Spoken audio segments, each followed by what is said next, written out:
नमस्कार, RB Singh study channel में आपका स्वागत है। आज आप लोगों को त्रिभुज के प्रकार के बारे में हम विश्लेषण करेंगे। भुजा की दृष्टि से और कोण की दृष्टि से और उनसे संबंधित फार्मूलाओं के बारे में भी वर्णन करेंगे। तो आप लोगों से निवेदन है कि आप लोग लाइक, सब्सक्राइब और एक दूसरे को शेयर करें चैनल को, ताकि हमारा मनोबल ऊँचा हो।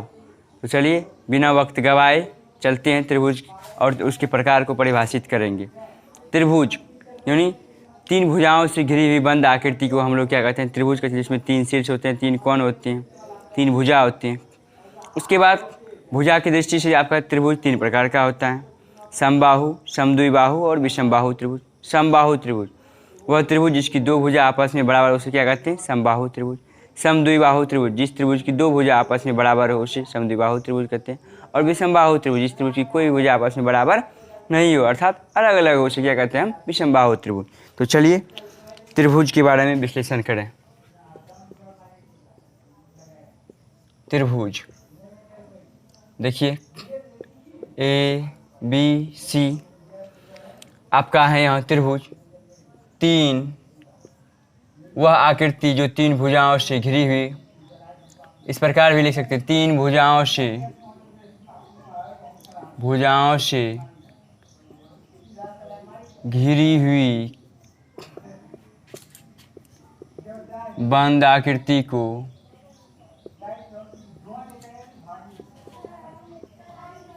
त्रिभुज कहते हैं। इसमें आपका त्रिभुज में देखिए, त्रिभुज में आपका तीन शीर्ष हैं, पहला शीर्ष, दूसरा शीर्ष और तीसरा शीर्ष। उसके बाद आपका ध्यान देने योग्य बात क्या है, यहाँ आपका तीन कोण भी हैं, 1 2 3। तो लिख सकते हैं आप त्रिभुज, है ना। त्रिभुज में तीन कोण होते हैं। यहाँ आपका क्या है? कोण ए, कोण बी तथा कोण सी। उसके बाद त्रिभुज में आपका क्या होता है? तीन शीर्ष होता है। तो लिखना है त्रिभुज में तीन शीर्ष होते हैं। त्रिभुज में तीन शीर्ष होते हैं। तो देखिए आपका पहला शीर्ष, दूसरा शीर्ष, तीसरा शीर्ष। उसके बाद अगला स्टार। त्रिभुज में आपका क्या होता है? तीन भुजा होता है। त्रिभुज में तीन भुजा होते हैं, ए बी, बी सी तथा ए सी। उसके बाद अब जो है आप त्रिभुज के प्रकार में आपको बता रहे हैं। त्रिभुज के प्रकार जो होता है आपका, त्रिभुज भुजा की दृष्टि से तीन प्रकार के होते हैं। उसके बाद कोण की भी दृष्टि से तीन प्रकार के होते हैं। तो चलते हैं सबसे पहले भुजा की दृष्टि से। चलिए भुजा के दृष्टि से त्रिभुज के प्रकार, पहला होता है आपका समबाहु त्रिभुज। उसके बाद दूसरा समद्विबाहु त्रिभुज और तीसरा विषमबाहु त्रिभुज।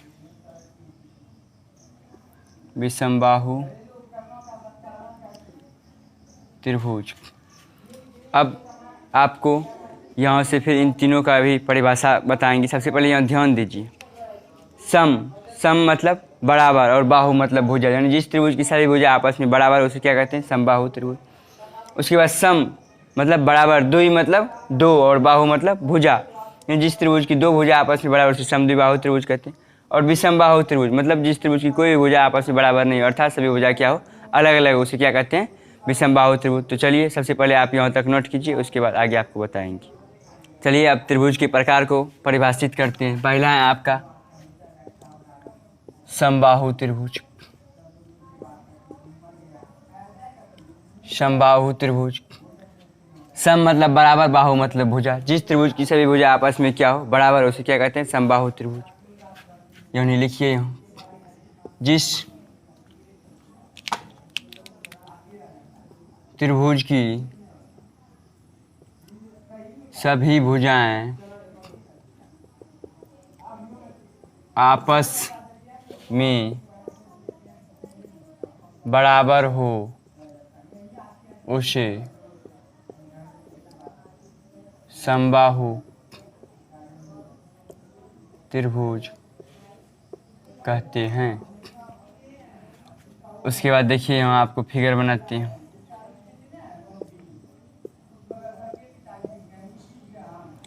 समबाहु के प्रत्येक कोण क्या होते हैं? 60 डिग्री। चूँकि त्रिभुज के तीनों कोणों का योग 180 डिग्री और समान भुजा के सम्मुख कोण बराबर होते हैं, इसलिए समबाहु के प्रत्येक कोण क्या होते हैं? 60 डिग्री। तो यहाँ आपका क्या है? भुजाएं ए बी बराबर बी सी बराबर ए सी, कोण ए बराबर कोण बी बराबर कोण सी बराबर 60 डिग्री। उसके बाद इसका सूत्र होता है समबाहु त्रिभुज का क्षेत्रफल। समबाहु त्रिभुज का क्षेत्रफल √3/4 भुजा स्क्वायर, मतलब √3/4 ए स्क्वायर, यदि इसको ए माना जाए तो। समबाहु त्रिभुज की ऊंचाई बराबर हो जाता है आपका √3/2 गुना भुजा, यानी √3/2 इंटू ए। तो यहाँ तक आप पहले नोट कीजिए। चलिए समद्विबाहु त्रिभुज को अब परिभाषित करते हैं। सम मतलब बराबर और द्वि मतलब दो, बाहु मतलब भुजा, यानी जिस त्रिभुज की दो भुजाएं आपस में क्या हो बराबर, उसे क्या कहते हैं? समद्विबाहु त्रिभुज। तो चलिए दूसरे प्रकार को परिभाषित करते हैं। समद्विबाहु त्रिभुज, जिस त्रिभुज की दो भुजाएं, कोई एक बार जोड़ दीजिए, कोई दो भुजाएं आपस में बराबर हो उसे समद्विबाहु त्रिभुज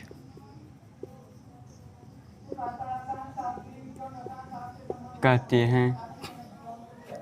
चलिए इसका चित्र बनाते हैं। ए बी सी, इसमें जो है आपका ई भुजा इस भुजा के बराबर है, यानी भुजाएं ए बी बराबर, आप इसको लिख सकते हैं कोई दो भुजा बराबर होगा।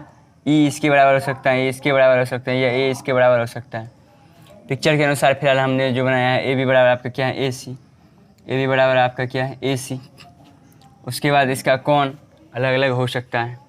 हाँ, समान भुजा के लेकिन सम्मुख कोण क्या होते हैं? बराबर होते हैं। समान भुजा के सम्मुख कोण मतलब ए सी के सामने का कोण बी बराबर होगा किसके? ए बी के सामने का सी के बराबर होगा। तो ये चीज़ इसमें है, यानी इसमें एक और पॉइंट लिख सकते हैं, समान भुजा के सम्मुख कोण बराबर होते हैं। मतलब कहने का मतलब क्या है? ए सी के सामने का कोण क्या है? बी। उसके बाद ए बी के सामने क्या है? सी। अर्थात इस पिक्चर के अनुसार आप लिख सकते हैं कोण बी बराबर कोण क्या? सी। उसके बाद अगला पॉइंट आपका आता है, अगला पॉइंट आपका है इसका क्षेत्रफल, यानी समद्विबाहु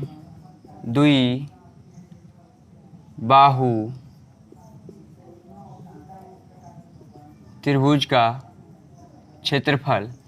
तो मान लेते हैं ये आपका बी है, ई बी है और ये आपका क्या है? ए है। तो हो जाएगा क्या? a/4 इंटू 4b² माइनस ए स्क्वायर। ये होता है समद्विबाहु त्रिभुज का क्षेत्रफल। तो एक बार फिर इसको समझ लीजिए। सम मतलब बराबर, द्वि मतलब दो और बाहु मतलब भुजा। जिस त्रिभुज की कोई दो भुजा आपस में क्या हो बराबर हो उसे क्या कहते हैं? समद्विबाहु त्रिभुज। आपका पिक्चर के अनुसार हमने ए सी बराबर है ना ए बी खींचा है। तो उसके बाद हमने बताया कि आपको ए सी के सामने का कौन बी और ए बी के सामने का कौन सी क्या होगा, बराबर होगा। उसका बाद क्षेत्रफल A/4 √100 4A² B² - A² है। तो आपका यही है फॉर्मूला, यहाँ तक नोट कीजिए। चलिए अब विषमबाहु त्रिभुज के बारे में जानते हैं। विषमबाहु त्रिभुज